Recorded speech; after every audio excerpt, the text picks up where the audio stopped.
Հարգելի գործընկերներ, այսօր երբ հայտարարվեց, որ հեծի ազգայնացման գործընթացով պիտի առաջ շարժվենք, ճիշտն ասած մտքումս հետևյալ միտքը հայտնվեց, կարողա մեր ընդդիմադիր գործընկերները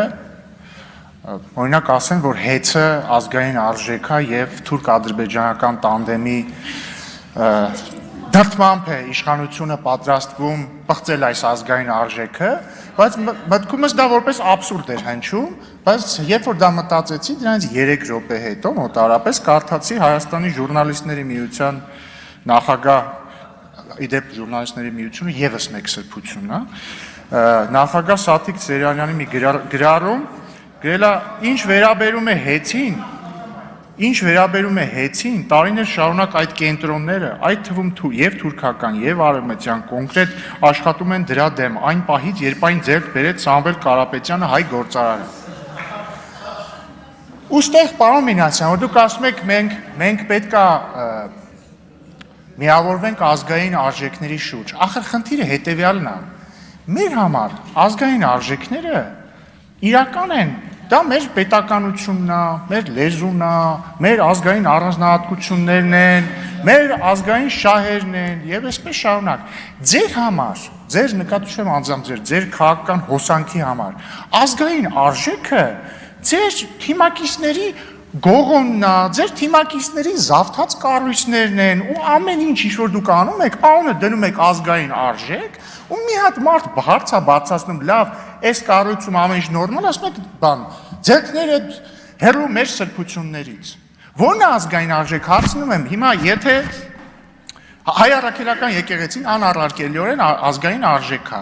Մեր համար նորմալ է, որ մեր ազգային արժեքի գլուխը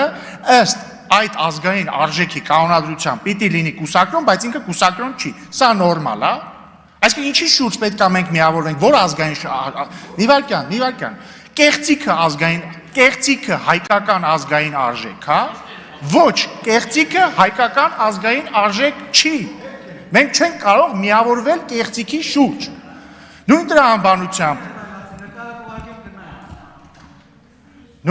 Նույն տրամաբանությամբ, հարգելի գործընկերներ, եթե հեծում կա պրոբլեմ, ընդ որում ոնց որ թե անլուծելի պրոբլեմ, ուրեմն պետությունը կլուծի այդ պրոբլեմը, ինչքան էլ տարբեր ժուրնալիստների միություններ զավթած անձինք սա չանվանեն թուրք-ադրբեջանական տանդեմի եսիմինչ։ Հերիք է։ Հեսա կարող է վաղը ընդհանրապես Ադրբեջանի էլեկտրոցանցերի ղեկավարն էլ մի բան ասի, ձեզ մի պաստա, ասեք ըհը։ Հաջորդը մի հարց էլ տամ, էլի, ասում եք ազգային արժեքներ։ Հստակ հարց ունեմ եւ ակնկալում եմ պատասխան ընդդիմադիր խմբակցության ներկայացուցիչների կողմից։ Տեսեք, նկարագրում եմ իրավիճակ, երկու իրավիճակ։ Իրավիճակ 1.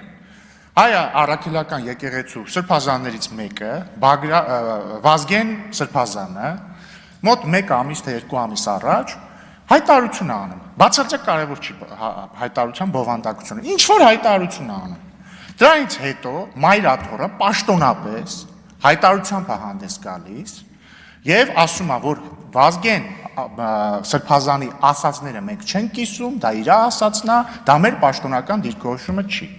Իրավիճակ համար 2. Մեկ այլ սրբազան, Միքայել arczepiskopos Աջապահյանը հայտարարում է, որ պատերազմի ժամանակ, 44-օրյա պատերազմի ժամանակ, ինքը Ռոբերտ Քոչարյանին ասել է. լավ, այսքան տարի բան դու կարող Սերժ Սարգսյանին էլ ասել, լավ չեմ հիշում։ Այսքան տարի դու նախագահ ես եղել, մի երկու հատ քեզ բան հավատարիմ գեներալ չունես ռազմական հեղաշրջում անեք։ Հետագայում պարզվեց, որ ուներ մի երկու հատ հավատարիմ գեներալ, մեկը ՀՅԴ բանը Գերագույն մարմնի չէ, մի խոսքով, ստեղի Հայաստանի, այո, Գերագույն մարմնի անդամ է ընտրվել, շնորհավորում եմ, բայց հարցը դա չի։ Սրբազանը, եթե այդպես չի ընտրվել, եթե չի ընտրվել, ներողություն, սխալ ինֆորմացիա է ուրեմն։ Հա, չէ, ուրեմն ընտրվել է, լավ, ես շարունակեմ։ Բայց ինչև է, տեղի չի ունեցել ռազմական հեղաշրջում, բայց հարց հետևյալն է։ Դրանից հետո, այսինքն բանա չէ, հայ առաքելական եկեղեցու գործող արքեպիսկոպոսը ասում է ես կոչ եմ անում ռազմական հեղաշրջում իրականացնել։ Դրանից հետո Մայր Աթոռը պաշտոնական հայտարարությամբ հանդես չի գալիս, չի ասում, որ չի կիսում Միքայել արքեպիսկոպոս Աջապահյանի հայտարարությունը եւ այսքանը։ Հիմա հարց. այսքանից կարելի է արդյոք եզրակացնել, որ հայ առաքելական եկեղեցու ղեկավարությունը կիսում է Միքայել արքեպիսկոպոս Աջապահյանի կարծիքն առ այն, որ Հայաստանին պետք է ռազմական հեղաշրջում։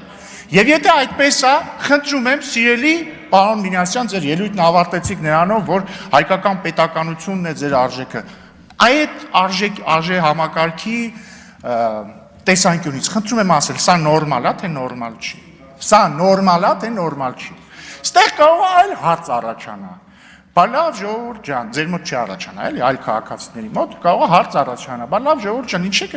ընկել այդ կուսակրոնության հետևից։ Սրանք շատ ավելի կարևոր թեմաներ են։ Այո, իհարկե սրանք շատ ավելի կարևոր թեմաներ են, բայց ուղիղ կապ կա կեղծիքի ու ռազմական հեղաշրջում ուզելու միջև, հասկանում եք, որովհետև երբ որ քո արժե համակարգը հիմնված է կեղծիքի վրա, երբ որ դու կեղծիքի վրա ես հիմնված, երբ որ դու քեզ ասում ես դու ակնկալում ես, որ քեզ պետք է ասեն վեհապար, բայց դու ինքդ կուսակրոնության ուխտը խախտել ես, կամ երբ որ դու քեզ ակնկալում ես, որ մարդիկ քեզ պետք է գան ասեն Աստված օգնական սրբազան հայր, իմանալով, որ քեզ Աստծո օգնությունը պետք չի, որովհետև այն բանը, ինչի համար քեզ պետք է Աստծո օգնություն լիներ, կուսակրոն լինել ջու չես պահել,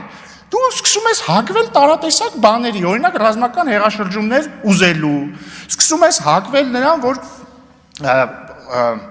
լեգիտիմ բարձրացված հարցերը անվանես հարցակում եկեղեցու վրա եւ ազգային արժեքների դեմ։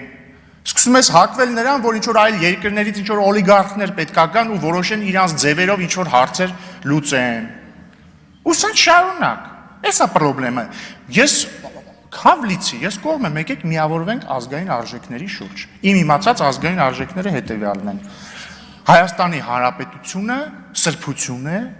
անառարկելի սրբություն է, սակարկման ենթակա չի, Հայաստանի անկախությունը սակարկման ենթակա չի։ Կեղծիքը ազգային արժեք չի։ Եթե օրինակ նախագահ ունի մեր երկիրը կամ վարչապետ ունի, իրանք պետք է ընտրված լինեն լեգիտիմ արդար ընտրությունների միջոցով։ Այս հարցում Նիկոլ Փաշինյանը համաձայնեք կեղծիքի չի դիմել։ Եթե մեր եկեղեցին Եթե չէ, մեր եկեղեցին մեզ համար սրբություն է, այն պետք է ղեկավարի մարդ, որը իր տրված ուխտը պահել է։ Ես չեմ կարող ես կվիրավորեմ ինքս ինձ, եթե ես պաշտպանեմ կեղծիքը, ես չեմ կարող պաշտպանել կեղծիքը։ Կեղծիքը իմ արժեքը չի։ Միանում եք, դե խնդրում եմ ուրեմն ֆրակցիայի անունից ելույթ խնդրեք եւ դատապարտեք Միքայել արքեպիսկոպոս Աջապահյանի հայտարարությունը Հայաստանում ռազմական հեղաշրջում իրականացնելու վերաբերյալ եւ պահանջեք, որ հայ առաքելական եկեղեցու ղեկավարությունը հայտարարությամբ հանդես գա, դատապարտի դա, նաեւ պահանջեք, որպեսզի հայ առաքելական եկեղեցու գլուխը հանդիսացող Կտիչ Ներսիսյանը, դուք կարող եք նրան դիմել վեհապար, հստակ պատասխանի ինքը կուսակրոնության ուխտը խախտելա, թե ոչ, թող հեքիաթներ չպատմեն, թե դա լավ հարց չի, ճիշտ հարց չի եւ այսպես շարունակ, թող ասեն այո կամ ոչ, եւ եթե ասի այո, ինքը պիտի կարգալույս լինի, այսքան շատ պարզ գործընթաց։ Շնորհակալություն։ Շնորհակալություն, ընդմիջում 1 ժամ։